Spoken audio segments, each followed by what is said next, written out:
নমস্কার বন্ধুরা, আমার রান্নাঘরে সবাইকে স্বাগত। আজকে একটা বাচ্চাদের জন্য দারুণ সুন্দর একটা চকলেট বানিয়েছি। এই চকলেটটা যে কেউ বানাতে পারবে, এমনকি একটা বাচ্চাও এই চকলেটটা বানাতে পারবে। তেমন কিচ্ছু লাগবে না, ঘরে যা কিছু থাকে সেই রকম উপকরণ দিয়ে। এই যে এখন একটা এরকম চকলেট নিয়ে নিয়েছি। এই চকলেটটা এটা ফ্রুট চকলেট আছে, তোমরা চাইলে এটা প্লেন চকলেটও নিতে পারো। এই চকলেটটাকে এখন এটাকে কেটে ছোট ছোট টুকরো করে নিয়েছি। আর এরকম যে ডবল বয়লার বলে সেটার নিচে একটা আমি এরকম জল বসিয়ে দিয়েছি, আর এই চকলেটটা এরকম গলিয়ে নেব। তো এ দেখো একটু একটু করে গলে যাচ্ছে, আর দেখো কত সুন্দর লাগছে। এখনই মনে হচ্ছে যেন একটুখানি খেয়ে নিই। আমার মেয়ে তো এটা বানাতে বানাতেই যখন দেখছে তখন ও তো একটু খেয়েই নিয়েছে। তো দেখো মোটামুটি চকলেটটা গলিয়ে নিয়েছি। গলিয়ে নেওয়ার পর এই যে এই খাপগুলো, অর্থাৎ এই বিস্কুটগুলো আমরা আনি না বাড়িতে, বাচ্চারা খায়, সেই বিস্কুটের এই খাপগুলো আমি রেখে দিয়েছিলাম। রেখে দিয়ে ওর মধ্যে ভালো করে একটু পরিষ্কার করে নিয়ে তারপরে এটাকে আমি রেখে দিয়েছিলাম শুকনো করে। এখন এর মধ্যেই আমি এই চকলেটের সসটা বেশ ভালো করে এটা চারিদিকে ছড়িয়ে দেব। এরকম ছড়িয়ে দেওয়ার পর তারপরে এটাকে একদম সেট করবার জন্য এটাকে ফ্রিজে রেখে দেবো। তো এরকম একটা তোমাদেরকে ভালো করে আমি দেখিয়ে দিলাম। দেখো একদম কিন্তু এরকম পুরোপুরি দিতে হবে। দেখো আরেকটাও আমি দেখিয়ে দিচ্ছি। এরকম সব কটাই দিয়ে আমি এটাকে ফ্রিজে সেট করবার জন্য দিয়ে দিলাম। তো যতক্ষণ সেট হবে ততক্ষণ আরেকটা কাজ করে নিই। আমি এখানে 1 চামচ মতো আমি পেস্তা নিয়েছি। পেস্তাটা একটু ড্রাই রোস্ট করে নিচ্ছি। ড্রাই রোস্ট করে নেওয়ার পর এখানে হামালদিস্তাতে একটু ক্রাশ করে নেব। একদম মিহি করব না, একটু যেন দানা দানা থাকে, তাহলে যখন এটা মুখে পড়বে তখন কিন্তু বেশ একটু ভালো লাগবে।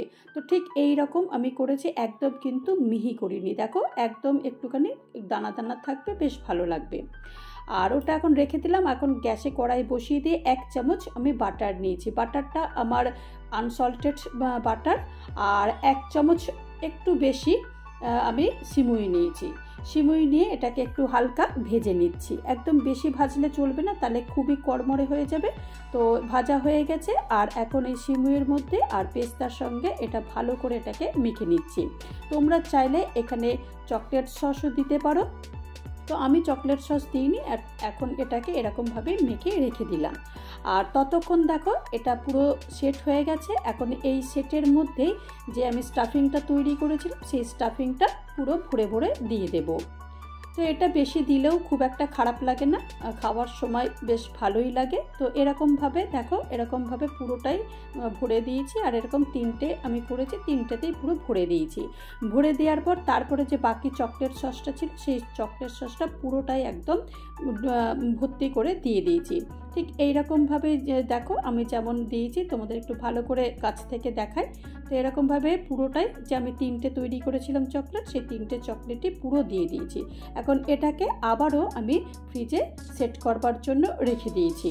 তবে বেশিক্ষণ সময় লাগে না, এই 20 থেকে 25 মিনিটের মধ্যে পুরোটাই সেট হয়ে যায়। তো দেখো সেট হয়ে গেছে। আর আমি 3টে চকলেটই নিয়ে চলে এসেছি। আর দেখো তোমাদেরকে অবশ্যই একটা আমি কেটে দেখাবো। তো দেখো পুরোটাই কিন্তু খুব সুন্দর কিন্তু সেট হয়ে গেছে।